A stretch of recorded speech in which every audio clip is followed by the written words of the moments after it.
আমার স্ত্রীর ছেলে কি ছিল মানে উল্টে চাপ দেবে বলি। বিষয়টা আমরা বুঝতে পারলাম না, উল্টো চাপ বলতে বিষয়টা যদি একটু বুঝিয়ে বলতেন। আপনারা দেখছেন রিপোর্টার প্রেস।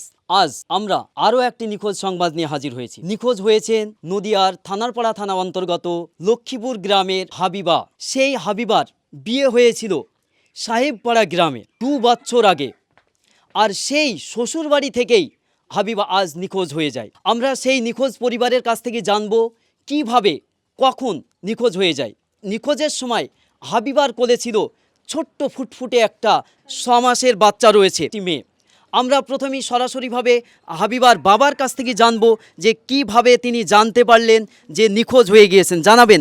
কীভাবে নিখোঁজ হয়ে গেছে আমাকে জামাই ফোন করে বললো, 10টার দিকে ফোন করলো, আর 8টার দিকে নিখোঁজ হয়েছে, এইটুকুই আমি জানি, তাছাড়া কিছু জানি না। খুব বাবা দুঃখপীড়িতভাবে এইটুকুই জানাচ্ছেন যে শুধুমাত্র মেয়ে নিখোঁজ হয়ে গিয়েছে এইটুকুই জানে, তার আর কিছুই জানে না।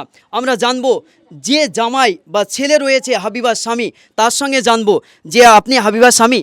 হ্যাঁ, জানাবেন কখন কিভাবে নিখোঁজ হয়ে যায়। আমি সকালবেলায় 6টার দিকে আমি মাঠে চলে গেছিলাম ঘাস কাটতে, 8টার সময় চলে গেছে ও। কিন্তু তার আগে কি পরিবারের কারোর সঙ্গে কি কোনো রকমভাবে কোনো ঝামেলা বিবাদ হয়েছে? কার সাথে ঝামেলা হয়নি, আমার বোনের সাথে এর কি ঠাট্টা করেছে, কথা বলেছে বলি চলে গেছে, আর দেখতে পাইনি কেউ। আমরা জানছি এখান থেকেই যে অভিমানিত হয়ে যে পারিবারিক একটু সমস্যা হয়, অভিমানিত হয়ে কোথায় চলে গিয়েছে, বাবা মা শ্বশুর শাশুড়ি সবাই দিশাহারা অবস্থায় রয়েছে। আমরা সরাসরি শাশুড়ির কাছ থেকে জানবো, জানাবেন কিভাবে কখন নিখোঁজ হয়ে গেল।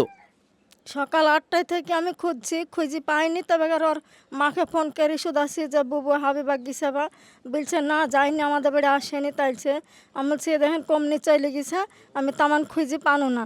আমি কুঠে যেখানে যেখানে আমার লোক আছে সেখানে সেখানে ফোন করেছি। সবাই আমার বোন ভাই ভাবি সবাই বলল যে আমাদের বাড়ি আসেনি, কোনো জায়গাতে খুঁজি পাইনি। আমি আশপাশে পাড়াঘরে আমার যতটুকু খোঁজা মতন ততটুকু আমি খুঁজি কোনো জায়গায় পাইনি। বাড়ি এসে তারপরে কেন ওর মাকে ফোন করি, জানছি যে বুবু আপনাদের বাড়ি গেছে বা আপনার মেয়ে। তাই জিজ্ঞেস করলো, হাবিবার মা বললো কই আমাদের বাড়ি আসেনি, তাই বললো। আর কোনো কথা নাই আমার সাথে, আর দেখা শিক্ষিত নয়।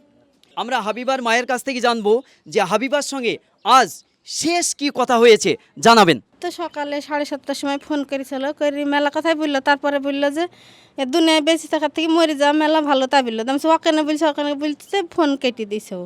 দ্বিতীয়বার কি আর ফোন করেনি? আর ফোন হয়নি আমার সাথে। ওই ফোনটা কার নম্বর থেকে হয়েছিল? ওই জামাইয়ের নম্বর থেকে। দিয়ে জামাই তারপরে আপনি কি জামাইকে আর ফোন করেছিলেন? না, আমি ফোন লাগাইনি বলতে গেলে, ও আর শাশুড়ি খানিক পরে বা ফোন লাগিয়ে বলছে হাবিবাকে পাচ্ছিনি, তা বললো। আমরা সরাসরি হাবিবার শ্বশুর মহাশয়ের সঙ্গে কথা বলবো, যিনি নিখোঁজ রয়েছেন তার। আপনি কি থানায় অভিযোগ দায়ের করেছেন? থানা অফিসে যাক আমি করিনি, এখন ওরা করেছে কি জানি। এরা বলতে কাদের কথা বলছেন? ওরা দুজনে গেছিলো আমার বাড়ি এলে দুজন বলতে কারা সেটা বলুন। বিহারা। বিহাই বলতে হাবিবার বাবা মা না আপনার স্ত্রী আর ছেলে? আমার স্ত্রীর ছেলে কি ছিল মানে উল্টে চাপ দেবে বলি। বিষয়টা আমরা বুঝতে পারলাম না, উল্টো চাপ বলতে বিষয়টা যদি একটু বুঝিয়ে বলতেন।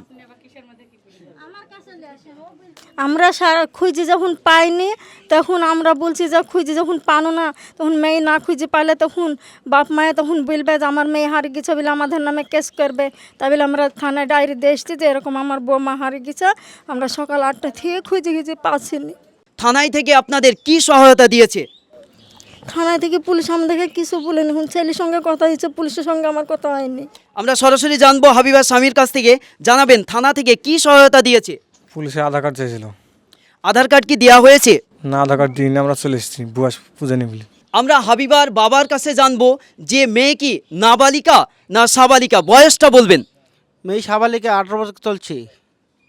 আপনার জামাই কি জানতেন না মেয়ের 18 বছর চলছে, আধার কার্ড দিলে কোনো সমস্যার সম্মুখীন হবে না বলে? জামাই জানতো না, ওই বলে দেয়নি ভয় করে। আচ্ছা, আমরা জামাইয়ের কাছ থেকে জানবো যে 18 বছর পূর্ণ হয়ে গিয়েছে, আপনি কি বলবেন যে থানায় কি তাহলে গিয়ে অভিযোগ আবার দায়ের করবেন? একবার ডায়ের করে এসে তো আধার কার্ডে বয়স কম বলে আমি আধার কার্ড দিইনি, চাওয়া ছিল পুলিশে। ভিডিওটা পজ করো।